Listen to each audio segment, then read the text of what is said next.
사도행전 26장입니다.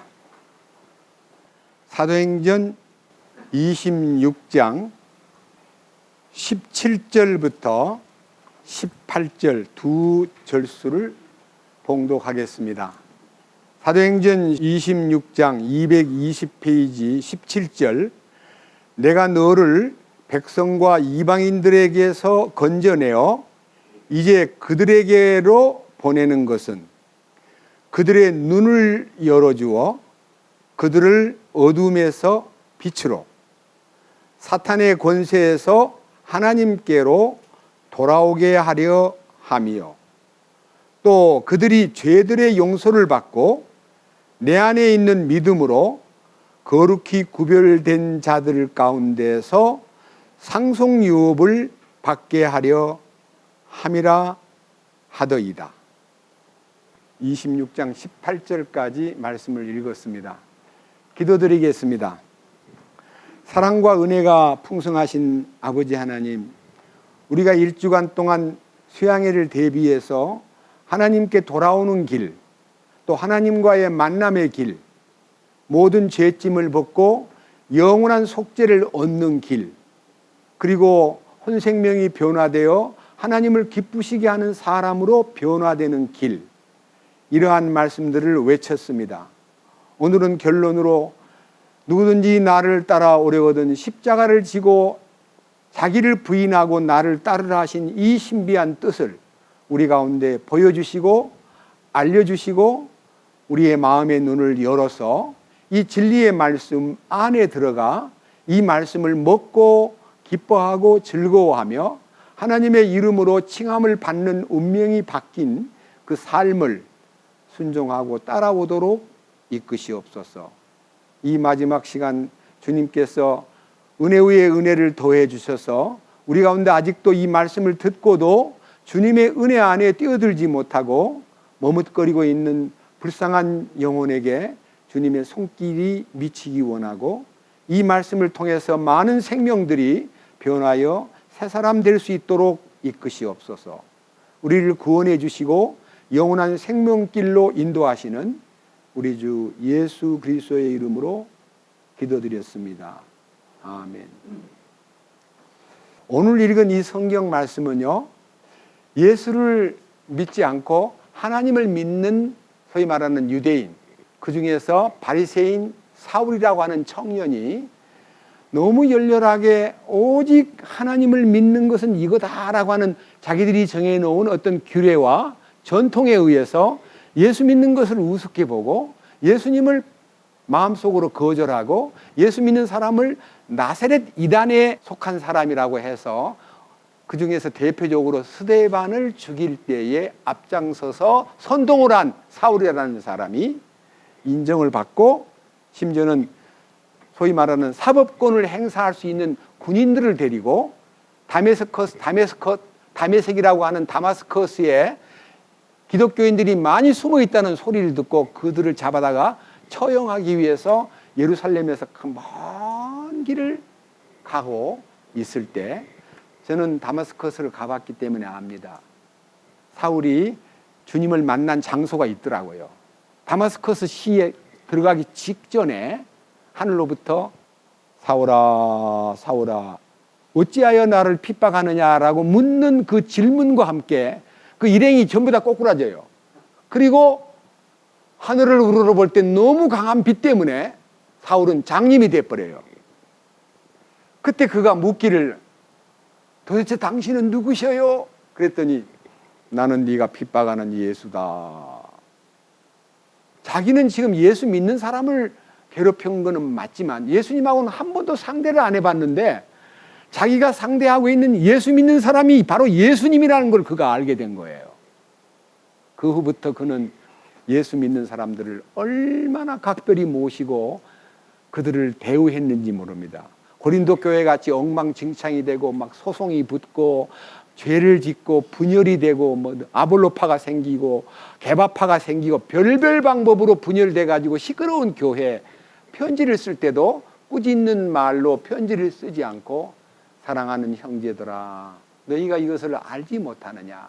너희가 하나님의 성전인 줄 알지 못하느냐? 너희가 값주고 산 생명인 줄 알지 못하느냐. 너희가 이것을 알지 못하기를 내가 원치 않고 간청한다 하고 그들을 존경하면서 따뜻한 마음으로 편지를 써가지고 고린도 후서를 보면 완전히 변화가 되는 놀라운 사건이 일어납니다. 여기에 12절 한번 보세요. 12절. 방금 읽은 성경 12절 제목이 뭐예요?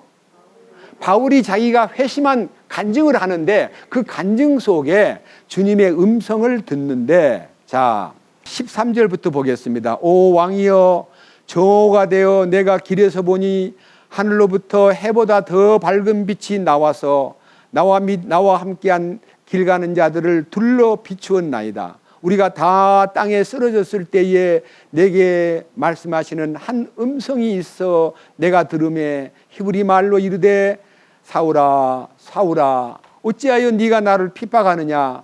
가시채를 걷어차기가 내게 고생이라 하시기에 내가 이르되 주여 누구시니까 하매 그분께서 이르시되 나는 네가 핍박하는 예수라.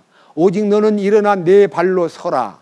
내가 네게 나타난 것은 이 목적을 성취하기 위함이니 곧 네가 본 이 일들과 또 앞으로 내가 네게 나타낼 그 일들에 대하여 너를 사역자와 증인으로 삼기 위함이라. 내가 너를 백성과 이방인들에게서 건져내어 이제 그들에게로 보내는 것은 그들의 눈을 열어. 그들의 눈을 열어. 이게 1번이에요. 2번. 그들이 어둠에서 빛으로. 이게 2번이에요. 어둠에서 빛으로. 그 다음 3번. 사탄의 권세에서 하나님께로 돌아오게 하려고. 4번은 그들의 죄들이 용서를 받고. 5번은 내 안에 있는 믿음으로. 내 안에 있는 믿음이란 말은 그리스도 예수님 안에 있는 믿음으로. 그 다음에 6번째, 거룩히 구별된 자들 가운데. 마지막 7번째, 상속유업을 받게 하려 함이라. 오늘 여기에 7단계에 사울에게 준 이 사명이 인류에게 지금 2000년 동안 전파가 돼가지고 여기 서 있는 저도 이 말씀을 통해서 여러분들에게 여러분의 눈을 열어주고 싶은 거예요. 이 눈 말고요. 마음의 눈. 마음의 눈. 에베소 1장에요. 지혜와 계시의 영을 너희에게 부어주사 마음의 눈을 열어. 마음의 눈이 열어져야 돼요. 마음의 눈을 떠야 돼요. 그러니까요. 이 눈은 세상만 보는 눈이고요. 마음의 눈은 영혼을 보는 눈이고 예수님을 보는 눈이에요. 그 마음의 눈이 열려야 그 다음에 어둠에서 빛으로 탁 들어서는 거예요. 이 어둠이란 것은 인간의 이 컴컴하고 더러운 마음을 말하고 빛으로라는 말은 주님의 그 영광스러운 은혜 안으로 들어가는 겁니다. 제가 저희 집 사람하고 지금 한 달 전에요. 성경 암송을 우리 합시다 하고 이제 저는 이제 성경 암송을 젊은 때 많이 했기 때문에 개역 성경에 익숙해가지고 지금 이 강단에서 저 여러분들 앞에 그냥 이게 나도 모르게 흘러나오는 모든 말들이 대부분 개역 성경에서 암송한 것이고 이 킹제임스 성경에서 암송을 한 귀절이 별로 없습니다. 근데 요새 이제 킹제임스 성경에서 새로운 성경을 암송하기 위해서 이제 펼쳤는데 이 펼친 것이 오늘 이 성경 말씀의 주제와 통하는 고린도후서 4장인데요. 제가 4장 6절부터 암송해 보겠습니다. 여기요. 빛에게 명령하사 어둠 속에서 빛을 비추라 하신 하나님께서 우리 마음의 빛을 비추사 예수 그리스도의 얼굴에 있는 하나님의 영광을 아는 빛을 주셨느니라. 이게 6절이에요.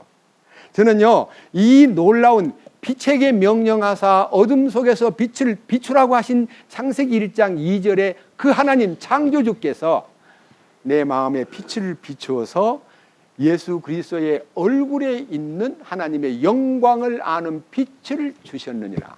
너무 놀라운 빛이 창조자가 빛을 비추어 이 우주를 밝혔듯이 하나님이 예수님 안에 있는 빛을 제 마음에 보내가지고 제 이 어두운 마음에 있는 어둠을 추방하고 빛으로 채워주신 축복. 그 다음에 이 축복이 저한테 이렇게 해석됩니다. 뭐라고? 7절에 그러나 우리가 이 보배를 질그릇 안에 가지고 있나니 이것은 뛰어난 권능이 하나님에게서 나며 우리에게서 나지 아니하게 하려 함이라. 하나님의 권능을 딱 알고 나니까 나 같은 이 더럽고 누추한 죄인의 힘에 죄인에 의해서 나타난 모든 지력, 지력이란 것은 아는 거, 뭐 지혜, 그다음에 내 모든 인간을 경영하는 경영 능력, 모든 세상을 살아가는데 돌파력, 도전 정신, 뭐 별별 능력이 많잖아요. 저는 도전적인 정신으로 일생을 살아왔습니다.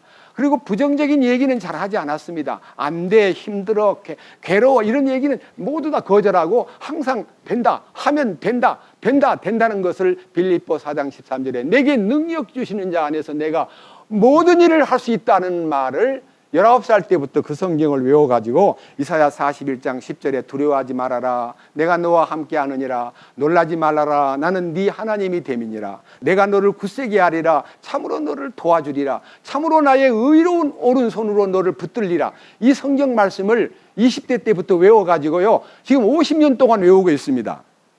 이사야 41장 10절이 제 삶의 근저에 탁 박혀가지고 두려워하지 말아라, 놀라지 말아라, 나는 너를 돕는 자다, 나는 너와 함께 하겠다, 내 오른손으로 너를 붙들어 주겠다는 이 말씀을 그냥 철저하게 믿고 살았습니다.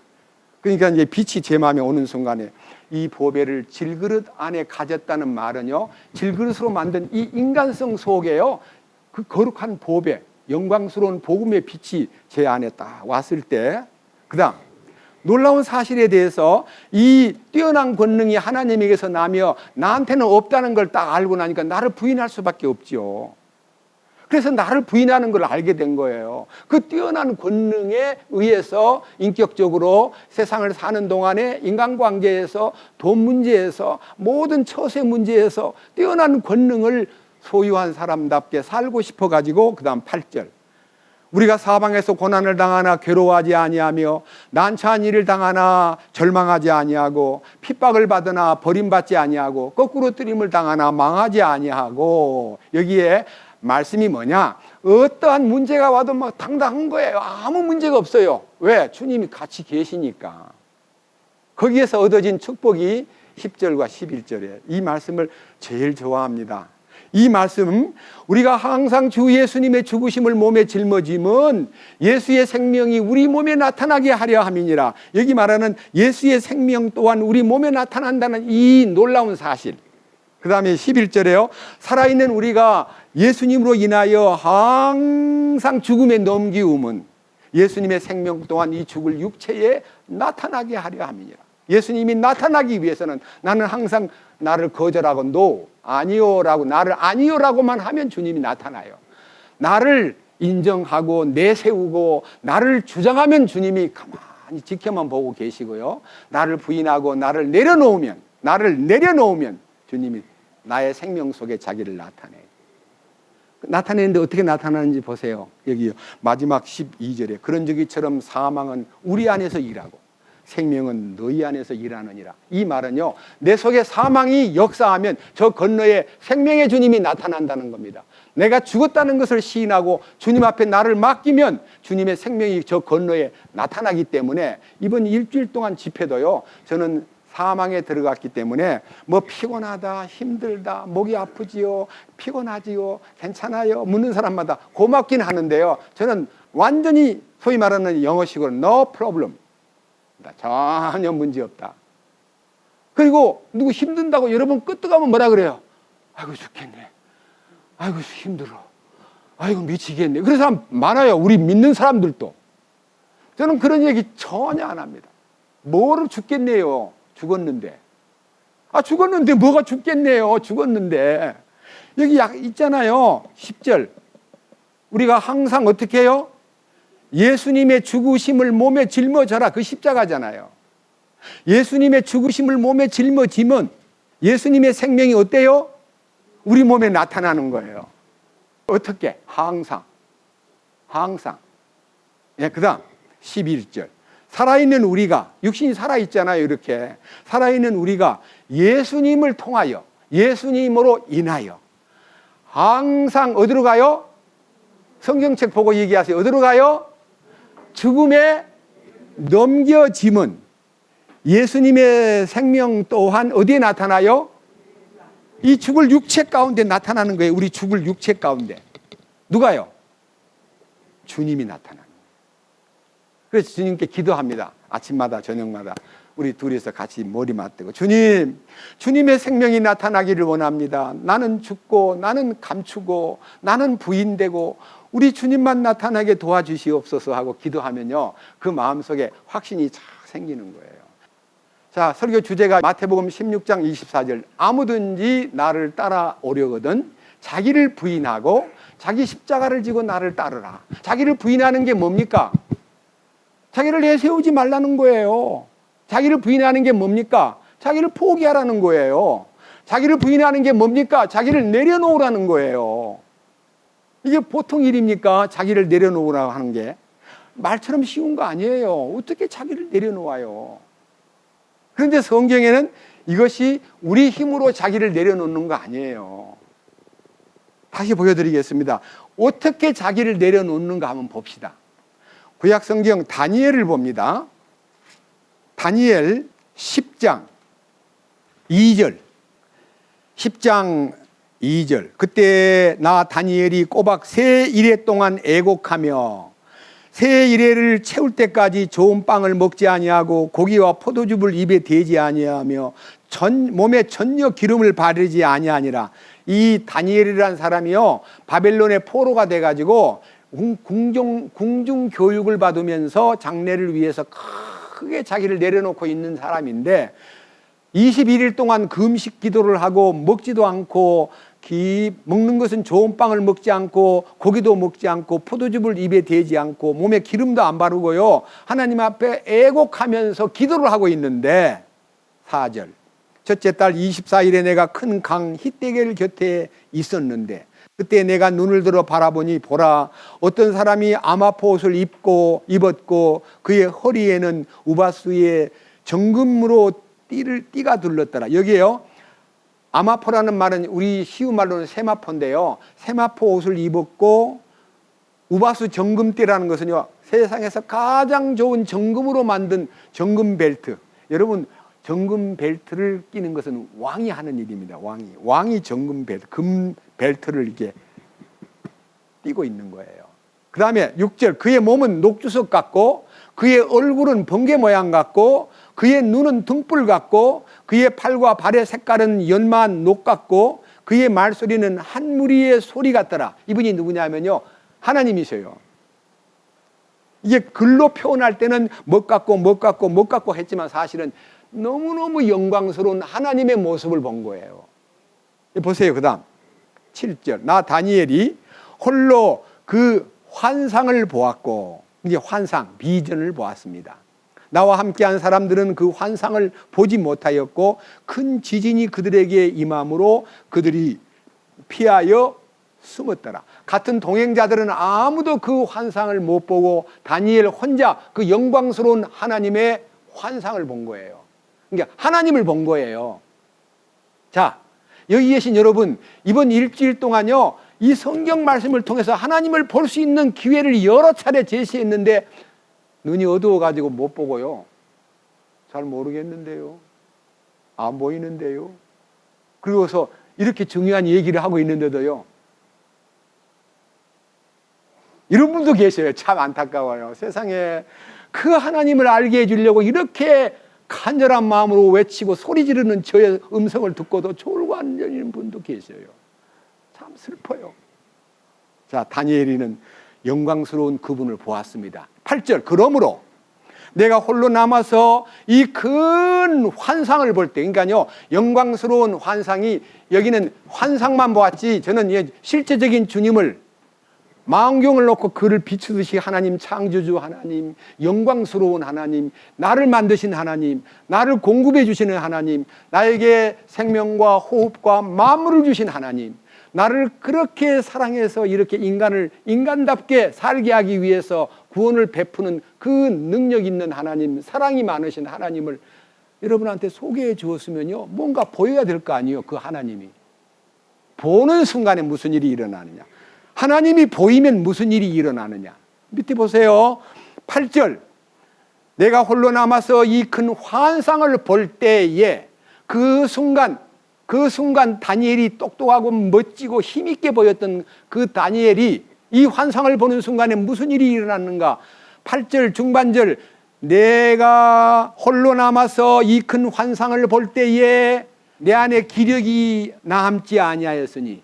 여러분, 기력, 내 안에 기력, 이 기력이라는 것은요,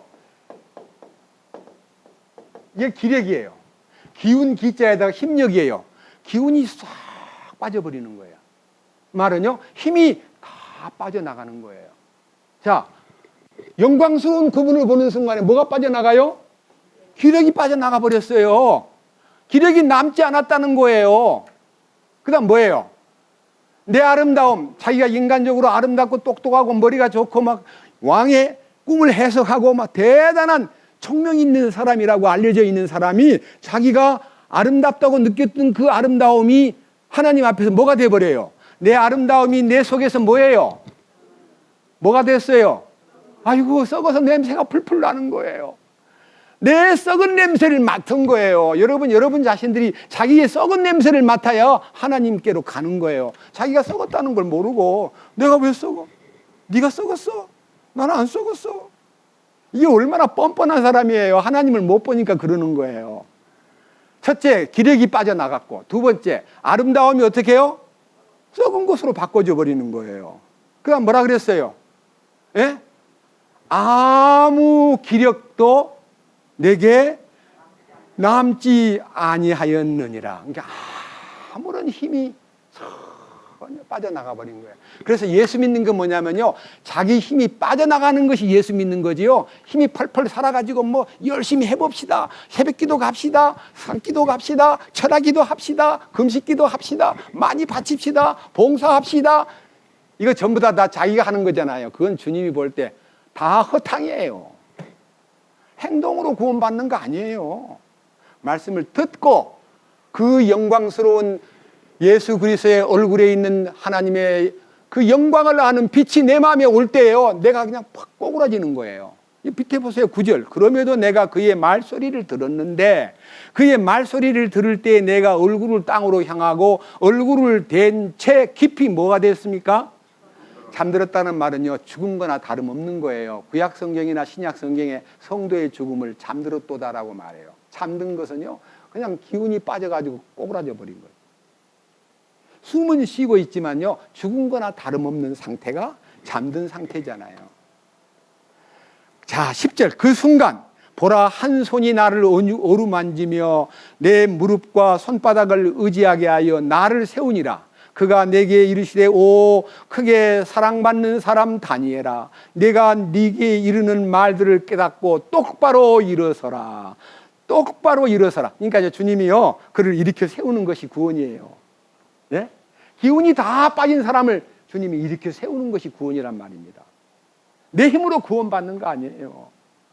이 놀라운 사실이 성경에 많이 있어요. 이사야 6장에도 이사야가 하나님의 영광스러운 보좌 앞에 섰을 때 하늘로부터 거룩하다, 거룩하다, 거룩하다는 음성을 듣는 순간에 자기가 보였습니다. 오 화로다, 나여 망하게 되었도다. 내가 입술이 더러운 사람이요, 입술이 더러운 백성들 가운데 거하면서 영광의 왕을 배웠음이로다. 어찌할꼬 하고 절망에 빠져 있을 때 제단 숯불을 서랍 천사가 집게에 딱 들고 와가지고 이사야의 입에다가 대주면서 이 숯불이 내 입에 닿았은즉 내 죄와 내 불법이 깨끗해졌느니라 라고 하는 놀라운 경험을 하게 돼요. 제단 숯불은요, 아까 말한 번제단에서 제사를 지내고 활활 타는 나무에서 제단 재물이 다 타버리면 남는 게 뭐가 남아요? 숯불만 남잖아요. 그 숯불이 집게에 집혀져 가지고 왔다는 말은 예수님의 죽으심의 효능과 그 결과를 숯불처럼 이글이글 타는, 지금도 예수님의 십자가의 죽음의 숯불은 이글이글 타고 있어요. 그 타고 있는 숯불을 내 입에다가 대주면서 이것이 네 입에 닿았으니 네 죄가 깨끗해졌다고 하는 십자가의 능력으로 제단 숯불 내 입술에 닿으니 왜 주저할까오 주여 나를 보내소서, 날 보내소서, 나를 보내소서. 이제 그 놀라운 경험을 하게 되면요, 주여 뭐든지 시킨 대로 하겠습니다, 나를 보내주십시오라고 하는 사명이 불붙는 거예요. 이 축복이 여러분에게 이 마지막 날에 주님이 제단 숯불이 내 입술에 닿는 것이 무엇이냐, 숯불이 내 입술에 닿는 것이 무엇이냐, 이 성경에 대한 숯불 얘기를 알려드리겠습니다. 저 로마서로 가가지고 이 숯불이 머리에 닿으면 어떤 일이 생기는가 보겠습니다. 로마서 12장 19절입니다. 극진히 사랑하는 자들아, 너희 스스로 원수를 갚지 말고 도리어 진노하심에 맡기라. 기록된 바 원수 갚는 일은 내 것이니 내가 갚으리라. 주가 말하였노라. 그러니까 원수 갚을 일이, 원수를 누가 속으로 이 원수가 있다 그러면요, 내가 복수해야지 하고 속을 끓이지 말고, 하나님, 나 원수가 내한테 지금 너무 억울하게 하고 있습니다. 나는 안 할게요. 주님이 좀 갚아주세요. 주님이 때려 부시세요. 그 말 아니에요. 주님한테 갚으라 그러면 주님이 그 사람을 복수해가지고 망하게 만드는 것이 원수 갚는 게 아니고요. 네 원수가, 이 밑에 보세요. 20절. 그러므로 원수 갚는 걸 그분에게 맡기는 것, 주님 앞에 맡기는 것이 뭐냐? 그러므로 네 원수가 줄이거든 그를 먹이고, 그가 목마르거든 그에게 마실 것을 주어라. 원수한테 줄이고 목마를 때 물 대접하고 빵을 줄 수 있을까요? 예? 원수가 다 주고 가는데 먹을 걸 줘요, 안 줘요? 에이라, 굶어 죽어버려라. 이거 잘 됐다. 이런 것이 우리지. 우리가 어떻게 거기에다가 물을 먹이고 밥을 주냐고요. 그렇게 할 사람이 이 땅에 아무도 없어요. 나도 아니에요. 안 돼, 나도. 근데 주님이 안에 오시면 그 원수를 그렇게 대접할 수 있는 힘이 생기는 거예요. 네 원수가 줄이거든 먹이고 목마르거든 그에게 마실 것을 주어라. 그리함으로 네가 그의 머리 위에 뭐를 놔요? 불타는 숯이 뭐예요? 아니, 불타는 숯을 머리에 놓으면 머리가 타버리잖아요. 여러분, 숯을 머리에 놓으면 머리가 타는데 하나님이 숯을 머리에다 얹으라 그랬어요? 그 불타는 숯이 십자가의 효능이에요. 그게 십자가의 효능 앞에 감명을 받고 너무너무 뜨거워가지고, 내가 잘못했어. 나 같은 놈을 네가 용서하는구나. 나 다 주고 가는데 네가 나한테 먹을 걸 주는구나. 이렇게 해서 감동을 받아가지고 주님 앞에 굴복하게 된다, 그런 뜻이에요. 아시겠죠? 불타는 숯은 십자가입니다. 그래서 이 십자가의 능력이 나를 부인하고 십자가를 지고 주님을 따르는 이 행복에 대해서 눈을 뜬 사람들이요, 많지 않아요. 지극히 작아요. 지금 여기 계신 여러분, 여기 와가지고 느끼기를, 교회가 20년 됐다던데 사람 몇 명 안 되네. 그래요. 사람 몇 명 안 되는 것처럼 보여도 이 진리를 사랑하고 사모하는 사람이 지극히 적은 무리라고 성경에 나와 있고, 넓은 길로 가는 사람은 찾는 자가 많으나 좁은 길로 가는 사람은 찾는 이가 적다 그랬습니다. 찾는 이가 적다는 말은요, 이 진리를 찾는 사람이 별로 얼마 안 된다 이거예요. 제가 유튜브를 통해서 설교를 많이 띄워놨지만요, 보고 말씀을 깨닫고 마음이 하나 된 사람 별로 많지 않습니다. 그러나 저는 낙심하지 않습니다. 왜? 주님이 자기 일을 하실 테니까. 그리고 이 말씀을 통해서 여러분들이 여러분들 앞에 이 제시되고 있는 말씀에 대해서 좀 더 깊이 있게 말씀을 다루기 위해서 오늘은 이 결론을 짓기 위해서 십자가를 지고 나를 따르라 한 내용의 그 중요한 테마를 사도행전 26장 18절을 통해서, 첫째는 마음의 눈을 떠라.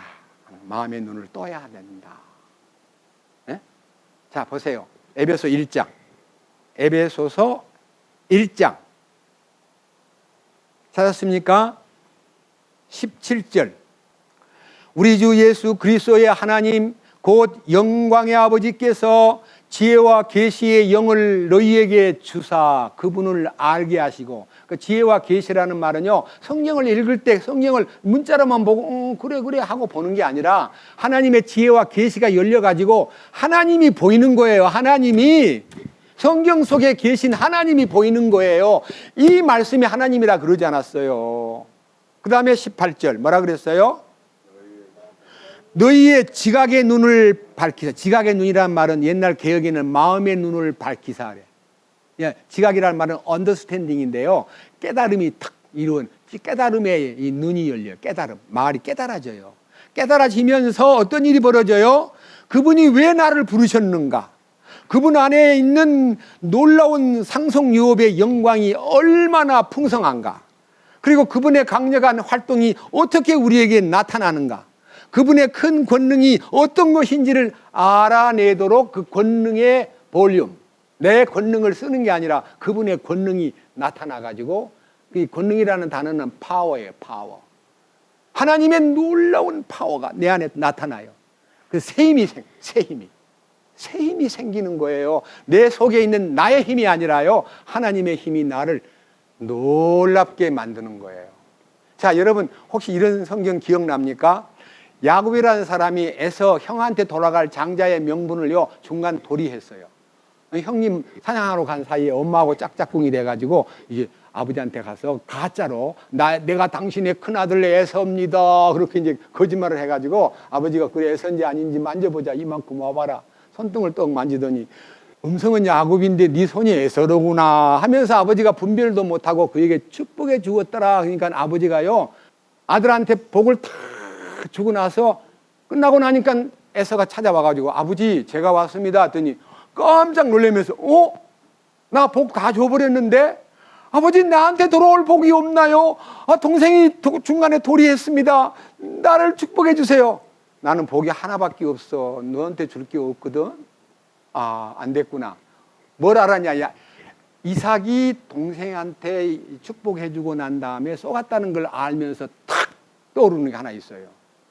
리브가가 와이프, 그 아이들이 뱃속에 있을 때 막 애들이 뱃속에서 싸움을 하고 있는 거예요. 너무너무 괴로워가지고 하나님, 애기들이 뱃속에서 싸워요. 어떻게 할까요? 그랬더니 하나님이 뱃속에 있는 아이가 싸우는 거 나도 보고 있다. 그 대신 큰 자가 어린 자를 섬기겠고, 하나님이 어린 자를 내가 축복하고 그 다음에 큰 자는 동생을 섬기는 자가 된다고 하는 하나님의 계시가 그 리브가에게 임했기 때문에 리브가는 철저하게 둘째 아들한테 하나님의 계획이 있다는 걸 알고 밀어붙였고, 이삭은 큰아들이 너무 영리하고 사냥도 잘하고 운동도 잘하고 아버지 마음에 드니까 그냥 거기다가 집중하고 하나님이 와이프를 통해서 보여준 계시를 망각해버렸어요. 그동안 망각하고 그냥 자기 방식대로 큰아들한테 복을 주려고 마음먹었다가 동생이 중간에 와가지고 와이프와 함께 자기를 속이고 가져간 축복이 속았다고 느꼈는데 탁 떠오른, 큰 자가 어린 자를 섬긴다고 했지.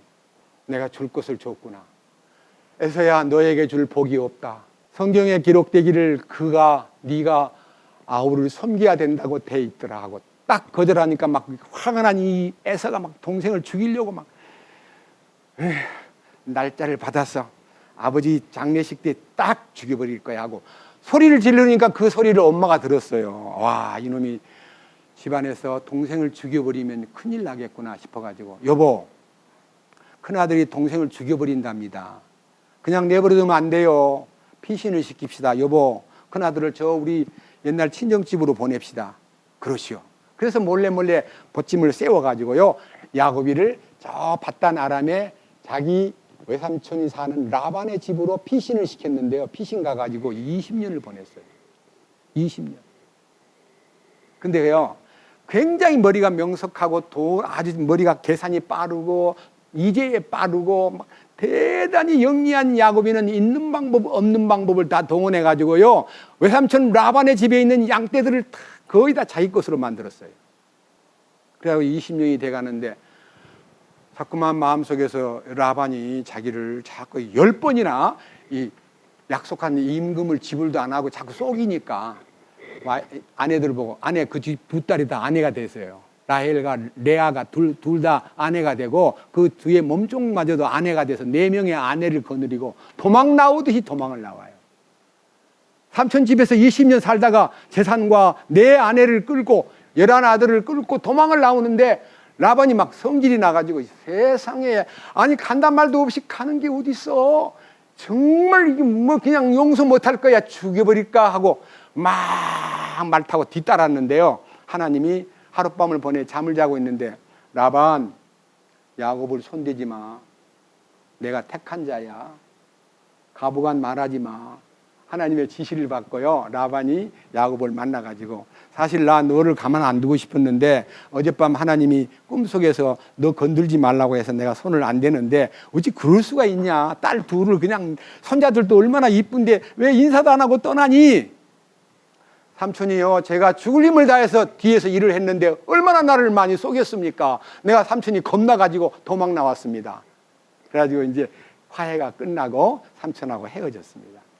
자, 그런데 이 야곱이는 이제 집안이 가나안 땅으로 가기 직전에 이제 얼마 안 남았는데 너무 마음이 불안한 거예요. 그때 20년 전에 나한테 노발대발 칼 들고 죽여버리겠다던 그 형하고 사과도 못했는데 그 형이 어떻게 나를 대할까 싶어가지고 심히 걱정하니까 몇 사람 똑똑한 종을 보내가지고 저 남쪽 끝부분에 살고 있는 우리 형 에서가 있는 집에 근방에 가가지고 에서의 거동을 좀 살펴보고 온나 그랬더니 얘들이 가가지고 하루 만에 막 허겁지겁 돌아와가지고 아유 주인장 큰일 났어요. 아이고 형님이 400명의 남정네들을 거느리고 막 달려오고 있는데 누가 묻기를 어디 가냐니까 동생 잡으러 간다 그러더래. 동생 잡으러 간다고.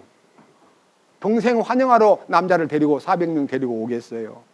이 소식을 들은 야곱이 너무 벌벌 떨고 견딜 수가 없어가지고 선물 공세도 하고 작전도 세우고 여러 가지 방법으로 형이 침공을 하면 어떻게 할까 하고 아무리 머리를 써도 마음이 놓이지 않고 해결이 안 되기 때문에 야복강가에 이르렀을 때에 모든 재산과 양떼들과 그리고 식구들을 다 강 건너놓고 홀로 남아가지고 하나님 선물도 보내봤고 여러 가지 작전도 세워봤지만 마음에서 원한을 품고 있는 형님을 제가 이길 자신이 없네요. 어떻게 하면 되나요? 하나님 길을 보여주세요 하고 기도를 하는데 천사가 딱 나타난 거예요. 천사가. 그래서 그냥 천사를 탁 붙잡고 책임져 주세요. 믿습니다. 도와주세요. 저를 책임져 주세요. 우리 집사람, 우리 아이들 다 살게 해주세요. 우리 형이 지금 분노를 갖고 400명을 거느리고 온답니다 하고 막 붙잡고 있으니까요. 그것도 붙잡는 게 한두 번 붙잡고 놓아야 될 텐데 새벽이 다 됐는데 안 놔주는 거예요. 그래서 씨름하던 천사가 놔라. 손 놔라 하니까 더 안 놓으니까요. 천사가요. 손을 빼가지고 자기를 붙잡고 있는 야곱이 이 환도를 때려버렸어요. 환도를 딱 치니까 환도가 빠져가지고 쓰러져 버렸어요.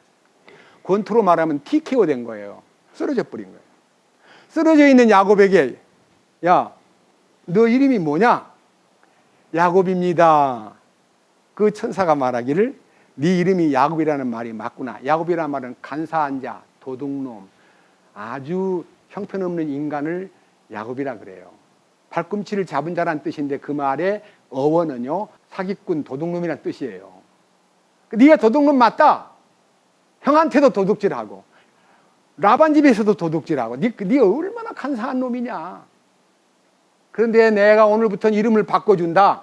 네 이름을 이스라엘이라고 하라. 이스라엘이란 말은요 하나님과 겨루어 이겼다는 말이에요. 그 말을 듣는 순간에 어젯밤에 나하고 씨름한 분이 천사가 아니라 하나님이었구나. 어젯밤에 내가 하나님하고 씨름을 했구나. 그런데 내가 그 얼굴을 보고도 안 죽다니. 하나님을 보면 죽는다고 그들에게 역사 속에 나와 있어요. 하나님을 보고 살 자가 없다고 다 돼 있어요. 근데 하나님을 보고도 안 죽었으니까 너무 놀랍다. 이 동네 이름을 브니엘이라고 짓자. 브니엘. 브니는 얼굴이란 뜻이고 엘은 하나님이에요. 하나님 얼굴을 내가 어젯밤에 보고도 안 죽었다니. 하나님 나에게 은총이 머물러 있구나 하고 너무 좋아가지고 하나님이 내게 주신 바꿔진 이름 이스라엘. 나에게 이겼다고 하시는구나. 하나님의 이기심이 내게 나타났구나. 그 지팡이를 이제 양쪽에 짚고 이제 절름거리면서 형이 있는 곳으로 걸어갑니다. 형이요, 딱 400명을 거느리고 보고 있다가요, 야곱이가 절름거리고 오는 게 아니라 지팡이를 딱 짚고 이제 어떻게 오겠어요? 이골된 다리 때문에요. 지팡이를 짚고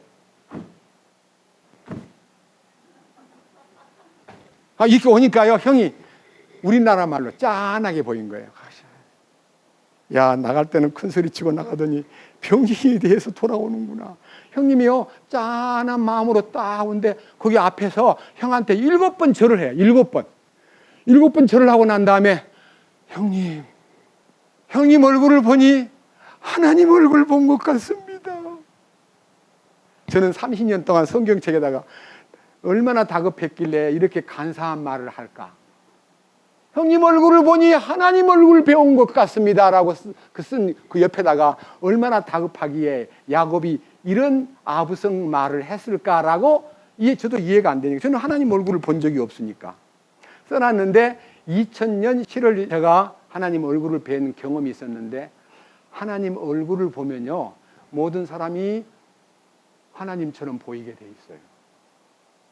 바울이 예수님의 얼굴을 뵙고 나니까 모든 성도가 예수님처럼 보였듯이, 저도 마음속에서 하나님 얼굴을 본 사람이 그 말씀을 보니까 맞다.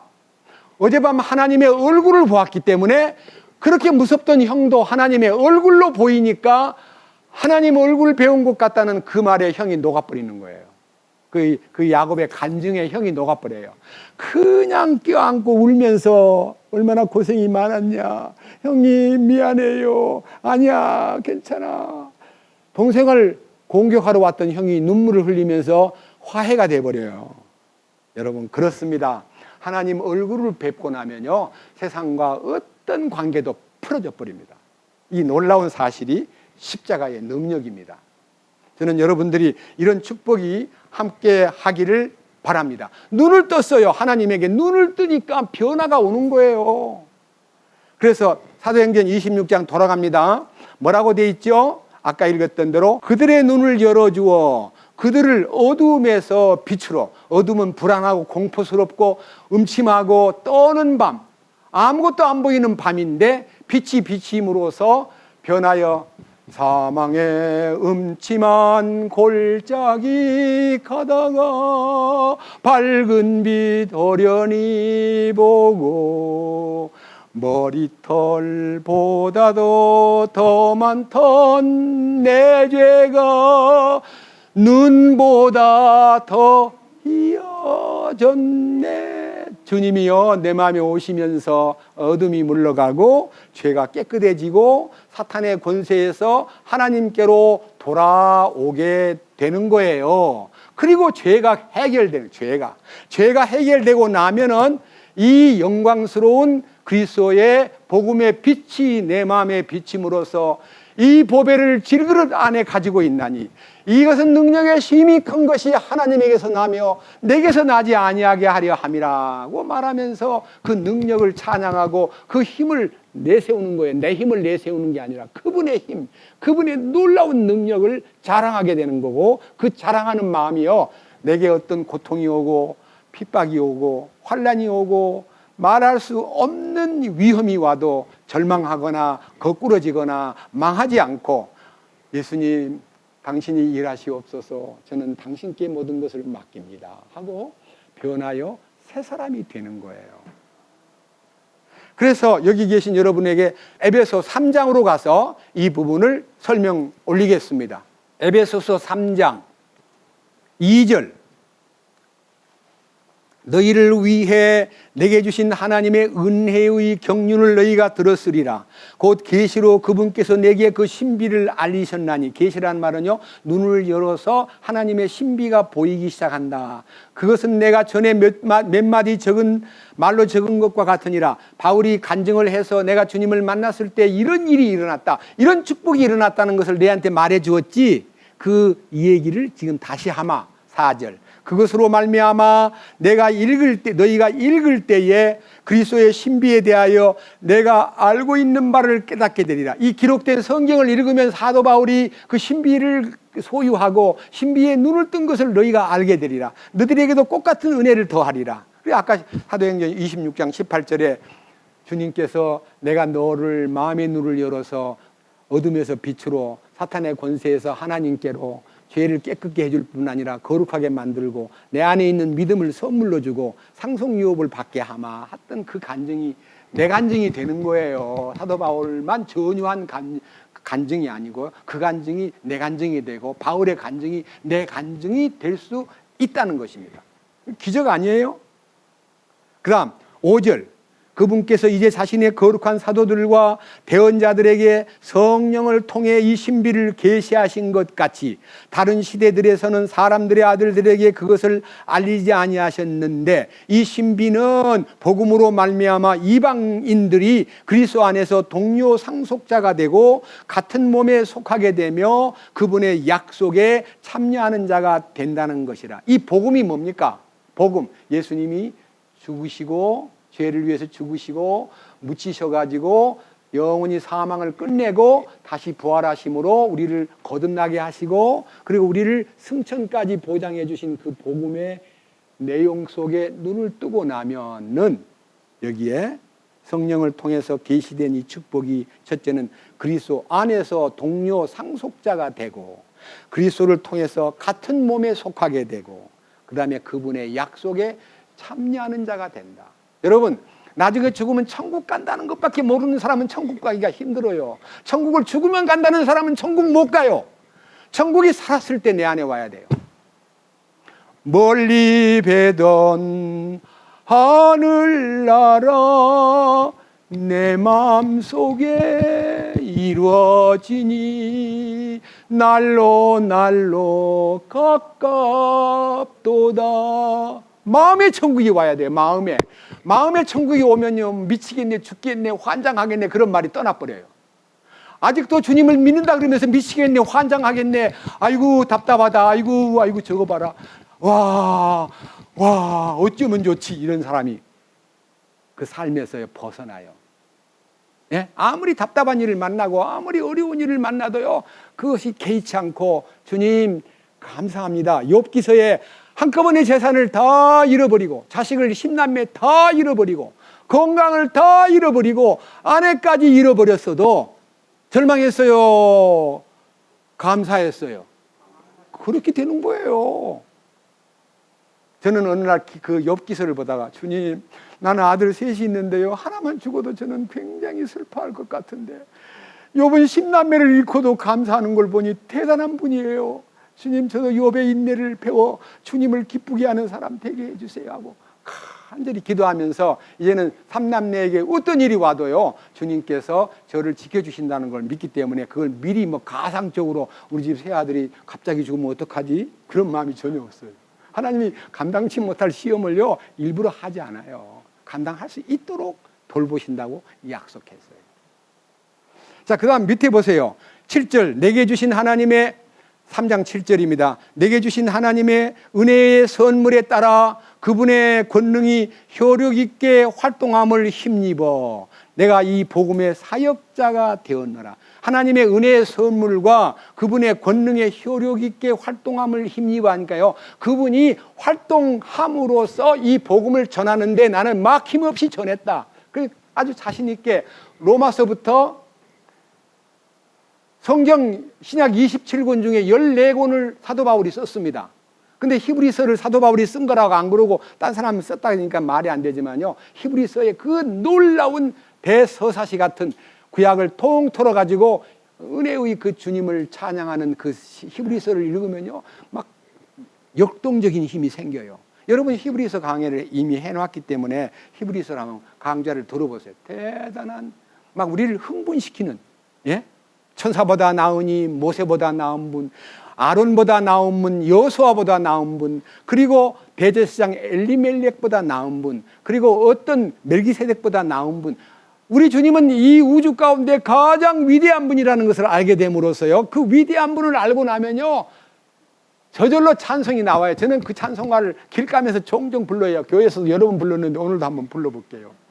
세상 사람 날 부러워 아니하여도 나도 또한 세상 사람 부럽지 않네. 하나님의 은혜를 생각할 때에 할렐루야 찬송이 저절로 나네. 이 찬송가가 제 삶 속에 딱 자리 잡았습니다. 여러분 이것이요 이 놀라운 은혜가 8절 그분께서 모든 성도들 중에서 가장 작은 자보다 더 작은 나에게 이 은혜를 주신 것은 헤아릴 수 없는 그리스도의 부요함을 내가 이방인들 가운데 선포하고 또 예수 그리스도에 의해 모든 것을 창조하신 하나님 안에 세상이 시작되기 된 이후로 감추어져 온 이 신비에 참여하는 것이 무엇인지 모든 사람이 보게 하려 하심이라. 내가 얻은 이 신비, 십자가의 신비, 그리스도의 신비, 그리스도의 부여를 내게 알려주신 것은 이거를 네가 알고 혼자만 좋아할 게 아니라 세상에다가 알려라. 그래서 그가 성경을 쓴 거예요. 이 성경을 읽으면 그 분이 신비를 깨달은 것을 제가 알게 되고, 이 알게 된 것이 그냥 저한테 머물러 있지 않고 저도 이렇게 선포하는 겁니다. 너무 놀라운 일이에요. 이 밑에 보세요. 자, 이제 9절. 또 예수 그리스도에 의해 모든 것을 창조하신 하나님 안에 창조주 예수님, 세상이 시작된 이후로 감춰왔던 이 신부에 참여하는 것이 무엇인지를 모든 사람에게 알게 하려고 10절, 그 목적은 그리스도 그분께서 이제 교회를 사용하사 하늘의 처소들에 있는 정사들과 권능들에게 하나님 갖가지 지혜를 알게 하려 하심이라. 이것은 곧 그리스도께서, 그분께서 그리스도 예수 안에 예수 우리 주 안에서 작정하신 영원한 목적에 따른 것이라. 하나님이 작정하신 영원한 목적이 뭐냐? 십자가의 신비를 세상에다가 퍼뜨려라. 여러분, 이 십자가의 신비가 2000년 동안, 사도 바울은 1세기 사람이에요. 1세기에 쓴 편지가, 그것도요, 사도 바울이 옥중에서 에베소 교회에다 보낸 편지인데, 여러분이 2000년 전에 옥중에서 보낸 편지가 2000년 지난 지금 우리에게 통한다는 게 뭘 의미하는 겁니까? 이거 살아있는 편지예요. 예? 제 성경책 보세요. 너무너무 읽다가 감동받아서 칠하고 또 칠하고, 일부러 이렇게 무지개 색깔을 맞는 게 아니에요. 너무너무 감사하니까, 와, 이런 말씀이 또 있나? 읽어도 또 읽어도, 아, 이게 지난번에는 안 보이던데? 아, 주님 감사합니다. 이 놀라운 말씀이 2000년 동안 로마 감옥에서 에베소라는 아시아의 조그마한 도시에 살고 있는 성도들 에베소에 보낸 편지가 2000년이 지난 지금에도 내 마음을 감동시키고, 내 마음을 울려주고, 내 마음을 기쁘게 하고, 내 마음을 그 은혜 가운데 참여하도록 만드는 이 힘이 어디서 왔어요? 다시 한번 말씀드립니다. 예수 그리스도는 어제나 오늘이나 영원토록 뭐 하시다? 동일하시니까. 2000년이 지났어도요, 이 유효기간이 만기되지 않고 지금도 우리에게 통한다는 것은 그 하나님이 살아계신다는 것을 입증하는 겁니다. 그런데 이 성경을 이렇게 놀라운 말씀을 평생에 자기 옆에 두고 읽어서 그 하나님 여호와 경외하기를 배우며 이 모든 율법의 말과 이 규례를 지켜 행하라. 그리하면 그의 마음이 형제에 의해 교만하지 아니하고 좌로나 우로나 치우쳐서 그 왕위를 일치하느리라. 여러분, 우리는 왕권을 받았습니다. 왕권. 맨날 지배받던 우리가 이제 왕권을 받은 거예요. 왕권. 세상의 물질, 명예, 권세, 어떤 환경, 어떤 문제도 충분히 컨트롤할 수 있는 힘이 왔습니다. 왜? 왕이신 주님이 이 안에서 통치하시니까. 내가 왕권을 가지고 행사하는 게 아니라 내 안에 오신 주님이 왕권을 발휘하시기 시작하니까 내 속에 있는 모든, 속에 있던 모든 기관들, 이 속에 세 가지 기관이 있어요. 입법, 사법, 행정권을요, 내가 행사했는데 주님이 오셔가지고 그 정부를 필요에 따라 다 분권을 행사하시기 때문에 법을 세우는 것도 주님, 다스리는 것도 주님, 재판하는 것도 주님. 그래서 우리가요, 사람이 문제가 생겼을 때 너 그 사람 째려보고 판단하고 손가락질하지 마. 내가 다 알고 있어. 그러니까 네 아무한테나 이렇게 하지 마. 이거요, 죄송합니다. 이 강단에서 여러분 이렇게 해가지고 이거는 흉내 내는 겁니다. 누구에게든지 이렇게 하면 안 됩니다. 저런 빌어먹을 놈, 죽어야 되는데 이런 말 하면 안 돼. 그 주님이 다 보고 계셔요. 내 안에서 다 알아서 조절하고 있으니 네가 나한테만 집중해라. 주님에게 시선을 고정하라. 네 생각을 주님에게 고정하라. 그러면 그분이 너를 공급하실 것이다. 이게 십자가의 길입니다. 그게 기쁘지요. 그러니까 주님 안에 있다는 이 행복이 얼마나 기쁜지 몰라요. 눈만 뜨면 됩니다. 그것이 우리를 향하신 주님의 뜻이기 때문에 신약성경 누가복음 4장으로 갑니다. 18절. 주의 영께서 내게 임하셨으니 이는 그분께서 내게 기름을 부으사 가난한 자들에게 복음을 선포하게 하셨기 때문이라. 그분께서 나를 보내신 것은, 예수님이 땅에 오신 목적은, 자, 그분께서 나를 보내신 것은 하는 말은, 하나님께서 예수님을 땅에 보내신 것은 마음이 상한 자를 고치며 포로된 자들에게 구출을, 눈먼 자들에게 다시 보게 함을 선포하고 상처 입은 자들을 자유롭게 하며 주의 받아주시는 해를 선포하게 하려 하십니다. 주의 받아주시는 해가 뭡니까? 1년에 이 해가 돌아오는 게 아니고 50년마다 한 번씩 돌아오는 희년이라는 명절이 있습니다. 희년이라는 명절이 있으면요, 가난해가지고 땅을 팔았어요. 그 판 땅이 50년 되면요 돌려줍니다. 다 돌려줘요. 회복되는 거예요. 희년. 예, 여러분이 아담 안에서 잃어버린 운명, 통치권, 아담 안에서 누리는 에덴의 행복, 생명과를 못 따먹고 화염금을 지키도록 만든 그 생명과를 열어주는 희년이 와요. 희년. 이 희년이요, 우리 주님이 우리 안에서 희년이 50년 만에 오는 거예요. 그래서 50년이라는 세월이요, 큰 의미가 있듯이 오순절이 의미가 있는 거예요. 오순절날 희년을 선포한 거예요. 우리 안에 주님의 오심이 부활 후 50일째 되는 날이 펜테코스트 해가지고요, 50일째 되는 날이요, 우리를 해방시키는 날이에요. 여기에 해방은 눈먼 자에게 다시 보게 함을, 상처 입은 자를 자유롭게, 마음 상한 자를 상처를 씻어주고, 포로된 자를 구출해주는 놀라운 축복이 예수님이 이 땅에 오신 목적이라 이 말입니다. 그 목적이 이루어졌어요, 안 이루어졌어요? 그럼 이루어졌으면 나는 그 목적에 의해서 하나님이 이루었어요, 안 이루었어요? 그거를 안 이루어진 걸로 생각하고 이루어졌다는 말은 듣는데 나는 모르겠어요. 그런 멍청이가 어디 있어요? 제가요, 여러분, 일본 사람이 우리를 1910년에 대한민국을 먹어버렸어요. 소위 말하는 조선반도를 잡아버렸습니다. 그리고 막 야욕이 많아가지고 막 중국, 대만, 저 아래 필리핀, 온 아시아 쪽을요 다 점령해가지고, 딴 사람들은 이 프랑스가 점령했다든지 이 영국이 점령하면 그 점령 국가들한테요 그들의 문화와 그 생존을 인정하고 그들이 좋은 것만 빼갔지, 우리를 이렇게 인간적으로 학대한 나라가 별로 없는데요. 일본 사람은 우리를 갖다가 완전히 문화를 걷어버리려고요, 창씨 개명을 강조하고요, 우리나라에서 좋게 나오는 좋은 생산품들은 다 끌고 갔습니다. 그 중에서 가장 많이 끌고 간 것 중에 하나가요, 김을 끌고 갔고요, 예? 굴을 끌고 갔고요. 일본 사람들이요, 굴, 김, 뭐 그런 걸 너무 좋아하다 보니까 우리 있는 거 다 뺏어갔습니다. 그러니까 우리는요, 나중에 뺏긴다는 그 괴로움 때문에 36년 동안 해봐야 다 뺏어가니까 우리 그냥 가만히 있읍시다 하고, 너무너무 게으른 사람이 돼가지고요, 가만히 있다 보니까 선교사가 와서 또 보니 1885년도에 한국 합방되기 직전에 와가지고 보니까요, 맨날 노름이나 하고 맨날 게으르게 있다가 일본한테 죽었기 때문에 망가진 이 민족들이요, 글도 안 배우려고 그러고 자기들의 개척도 안 하려고 그러고요, 개발도 안 하고 농사 짓는 것도 게으르게 하고 맨날 노름하고 여색에 빠져있고 막걸리 맨날 마시고 있는 이 민족을 처음 와가지고 이 선교사가 한 일이 금주 금년 운동이었어요. 옛날에 저는 김한란 박사가 지은 마시지 마라 그 술, 보지도 마라 그 술, 우리나라 복받기는 금주함에 있나니라 하는 옛날 노래를 저는 불렀습니다. 너무너무 술 많이 마셨습니다. 미친 사람들이었습니다.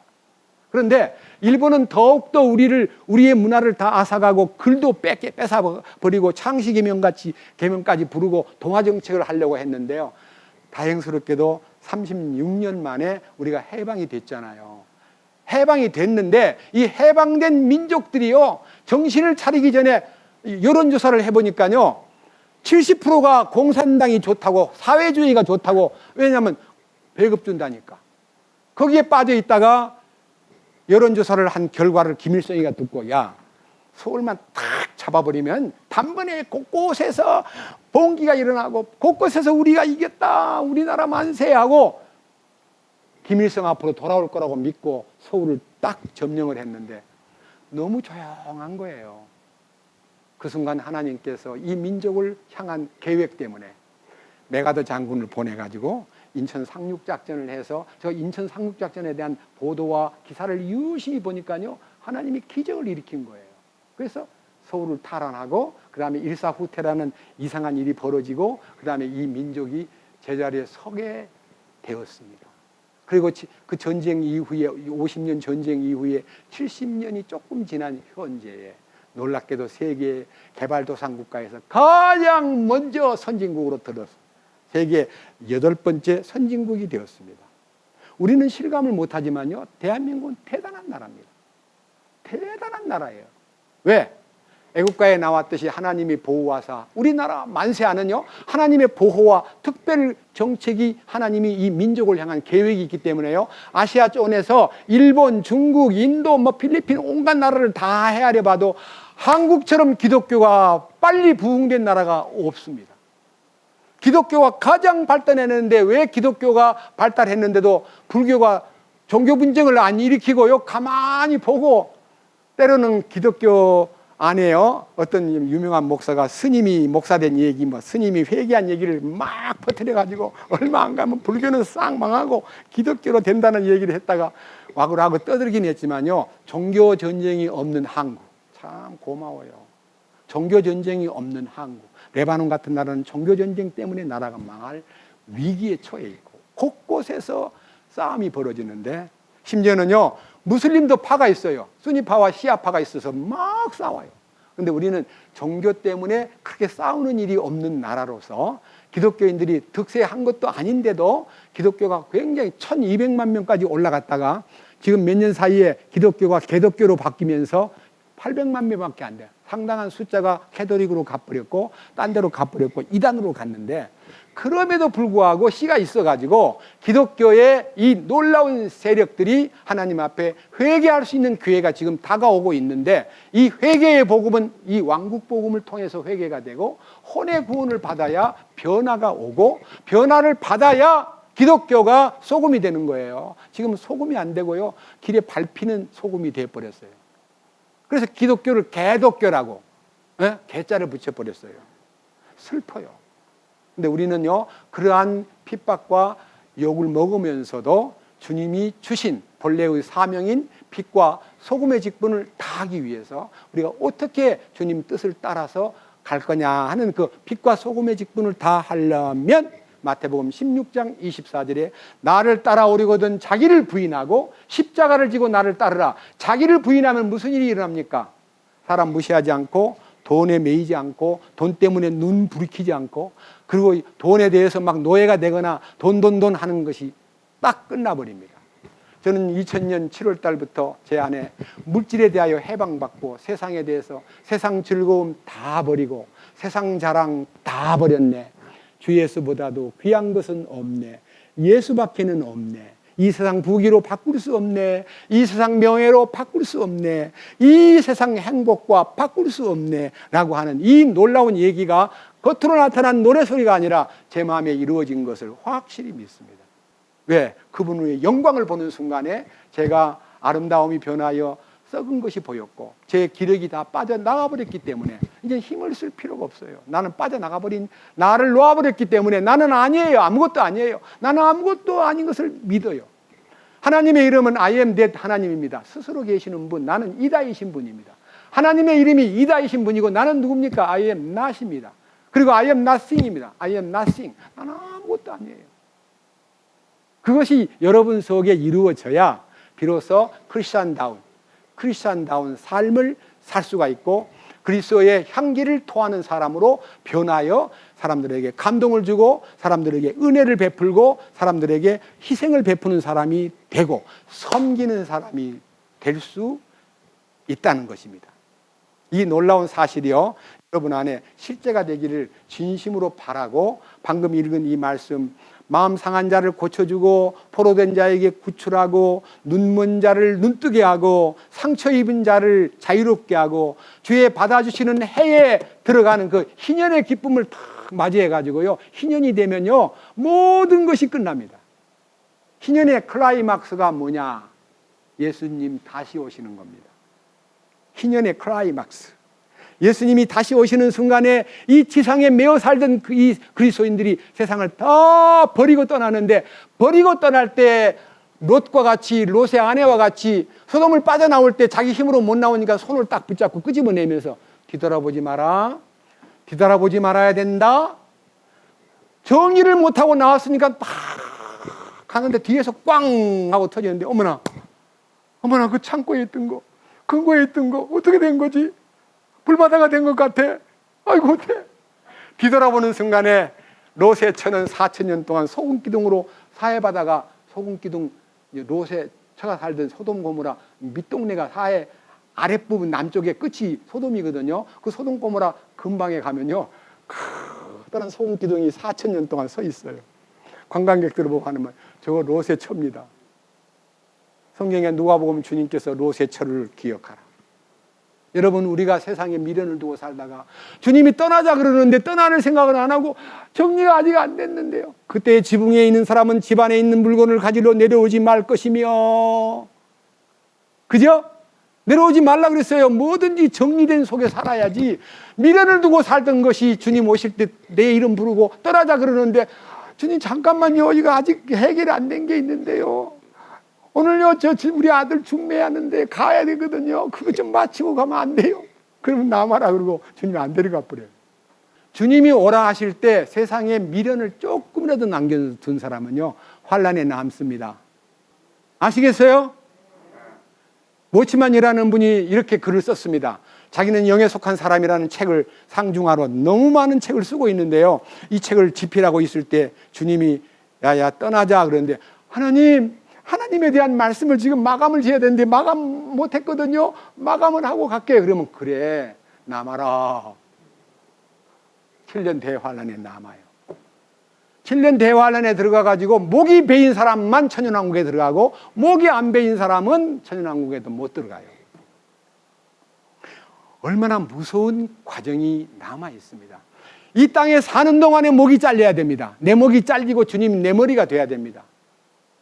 저는 제가 어릴 때부터 성경을 열심히 읽으면서 한 50번 읽으면서, 세례 요한을 왜 그냥 목 잘리게 내버려 두었을까? 다니엘은 사자굴에서 사드락과 메삭과 아벳느고는 불 속에서도 구해 주었고, 아니 베드로도 때로는 필요하다고 감옥문을 열어주셨는데, 아니 사랑하는 제자 가운데서 이 여자가 낳은 자 중에 가장 큰 자고 가장 위대한 남자인데 왜 헤롯에게 생일 파티에서 목이 잘라 죽도록 내버려서 두었을까? 저는 하나님의 능력을 믿었기 때문에 세례 요한 죽은 것이 너무 아쉬워가지고요, 옆에다가요, 하나님 세례 요한이 너무 비참하게 죽는 거 왜 눈 감으셨어요? 이 써놨어요. 30년 넘도록. 이해가 안 되니까. 그런데요, 2000년 7월 달 제 목이 딱 잘리는 순간에 감사합니다. 하나님, 세례 요한의 목이 잘린 이유는 주님의 왕되심을 나타내기 위한 것입니다. 제 목 잘린 거 고맙습니다. 감사합니다. 제 목이 확실히 잘렸어요. 왜냐면 제가 머리를 굴리지 않거든요, 이제는. 왜? 죽었으니까. 옛날에는 머리를 잘 굴렸어요. 히 말하면 통박을 쟀어요, 이 머리가. 이해관계에서 매우 민첩하게. 근데요, 지금은 전혀 머리를 굴리지 않습니다. 왜? 주님이 다 보고 계시고 주님이 제 안에서 통치하시니까요, 제 머리 굴릴 필요가 없어요. 여러분, 이 축복이 제가 30년 만에 풀어지니까요, 세례 요한은 잘 죽었도다. 왜 잘 죽었냐? 주님이 세상 죄를 지고 가는 분이다. 나는 쇠해야 하고 그분은 흥해야 한다. 별소리 다 해놓고요, 왜 예수님 안 따라가고 따로 남아가지고, 야, 저 예수님한테 가서 좀 물어봐라. 우리가 예수님이 메시아인지 다른 분이 있는지 좀 알아봐라.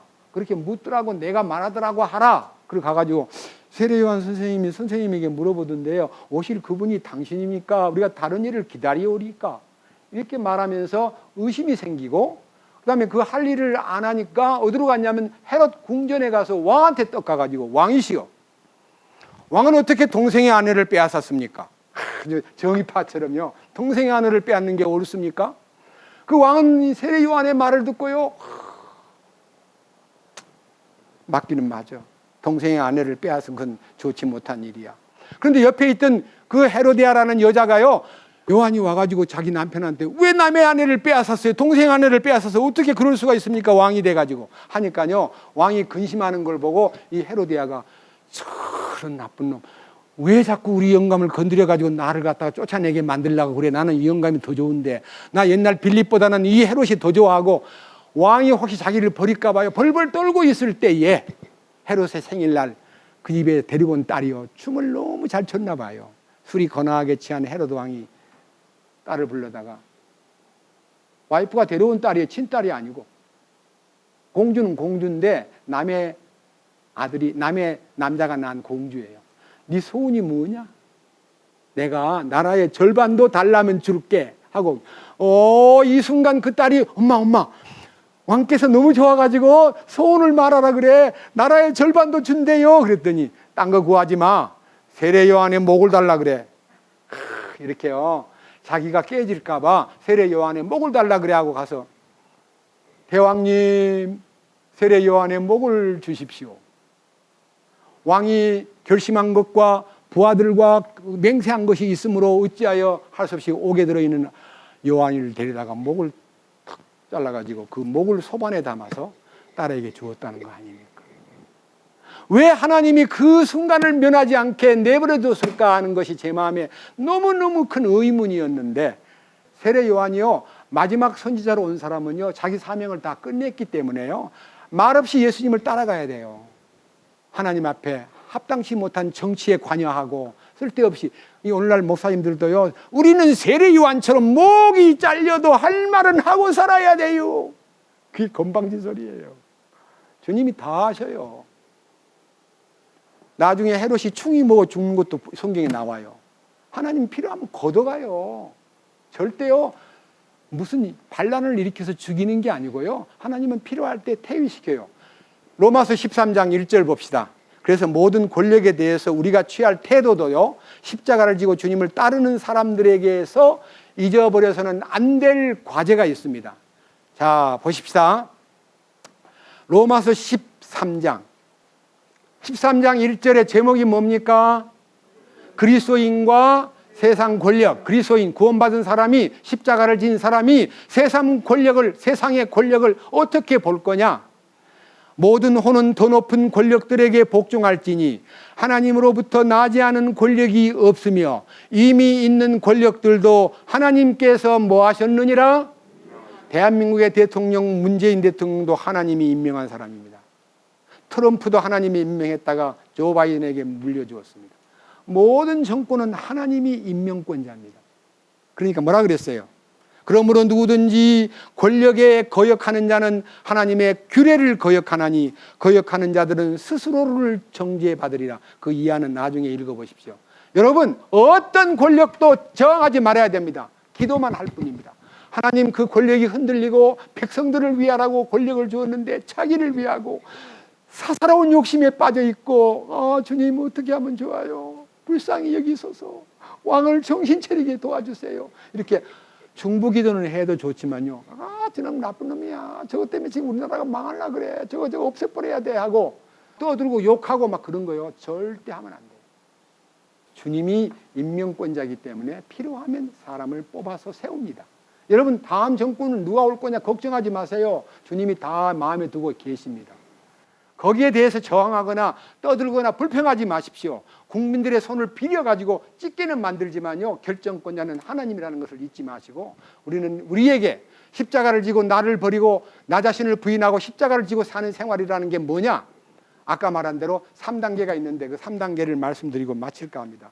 첫째, 3가지가 있습니다. 십자가를 지고 주님 따르는 길 가운데 갈라디아서 2장 20절, 또 한 가지 갈라디아서 5장 24절, 또 한 가지 갈라디아서 6장 14절, 이 3단계를 컨펌, 이 3단계를 확인하면은 십자가 지고 가는 생활이 보입니다.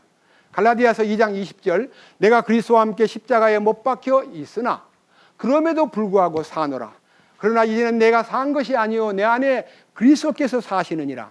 이제 내가 나머지 육체 속에 사는 것은 나를 사랑하사 나를 위해서 생명을 내놓으신 그리스도의 믿음으로 사는 것이니라. 하나님의 아들의 믿음으로 사는 하나님의 아들의 믿음, 하나님의 아들의 믿음을 여기 십자가에 못 박혀 있다는 사실하고, 이제는 내 안에서 그리스도께서 사신다는 거하고, 이게 나머지 하나님의 아들의 믿음으로 산다고 하는 이 3가지가 마음에 딱 이루어져야 됩니다. 나는 죽었습니다. 둘째, 내 안에 주님이 사십니다. 셋째, 그분의 믿음으로 삽니다. 그것이 우리의, 내 믿음 말고 하나님의 아들의 믿음, 그리스도 예수님 안에 있는 믿음, 거룩한 믿음, 법에 놓은 믿음, 이 믿음 안에 내가 딱 정착을 해야 됩니다. 이게 1단계예요. 여기서 끝나면 안 돼요. 이제 5장 24절. 자, 이 말씀 짧으니까 한번 따라해 보세요. 그리스도께 속한 사람들은, 더 크게요, 그리스도께 속한 사람들은 애착들과 정력들과 함께 이 두 손을 들고 자기 육신을 십자가에 못 박았느니라. 죽었어요, 안 죽었어요? 내 안에 있는 모든 애착과 내 안에 있는 모든 온갖 가지 정욕과 그리고 육신까지 십자가에 못 박았다는 것을 확인해야 됩니다. 그럼 자기가 저절로 부인됩니다. 아, 나는 죽었구나. 내 애착도 죽었구나. 내 정욕도 죽었구나. 내 육신도 죽었구나. 오, 주님 감사합니다. 이게 확인이 돼야 돼요. 5장 24절이. 그 다음 6장 14절. 자, 그래서 내가 그러나 하는 말은요, 그럼에도 불구하고 나는 우리 주 예수 그리스도의 십자가 외에 결코 뭐요? 자랑할 것이 없다. 그러니까 십자가만 내세우는 거예요. 십자가만 자랑. 나의 십자가, 영광의 십자가, 은혜의 십자가, 나를 정복한 십자가, 나의 영원한 동반자인 십자가를 자랑할 밖에 없는데 십자가 외에는 어떤 것도 자랑할 수가 없나니 왜 그러냐? 그분으로 예수님으로 말미암아 세상에 나에 대해서 십자가에 못 박혀 있고 못 박혀 있습니다. 세상이 나에 대해서 죽어 있습니다. 여러분 세상에 술집이 아무리 많아도 내가 술집 안 가면 술집이 망하잖아요. 맞잖아요. 술집을 없애는 게 할 일이 아니고 내가 술집에 대해서 죽어야 돼요. 그렇죠? 내가 세상에 대해서 죽어야 돼요. 그리고 세상도 또 나에 대해서 어때요? 죽어 있는 거예요. 그래서 우리는 찬송가에서 입으로만 부르는 찬송가 아니라 세상 즐거움 다 버리고 세상 자랑 다 버렸네. 주 예수보다도 귀한 것은 없네. 부귀 영화로 바꿀 수 없네. 이 세상 명예로 바꿀 수 없네. 이 세상 행복과 바꿀 수 없네.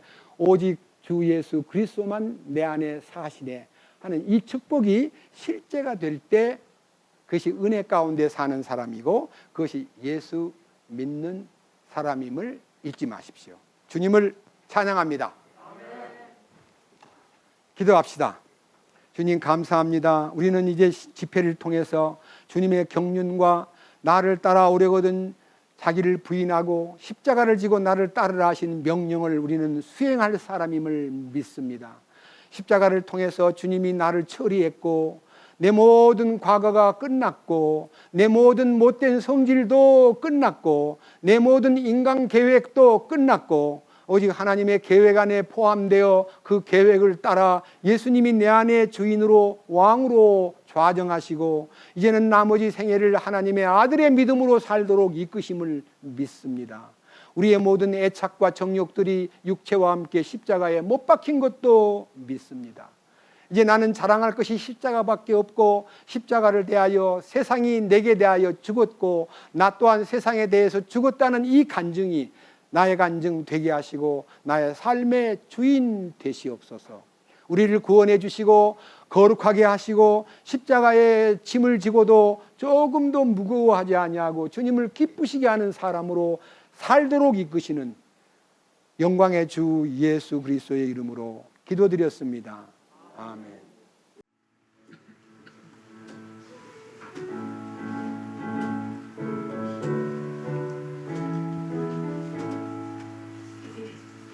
깊이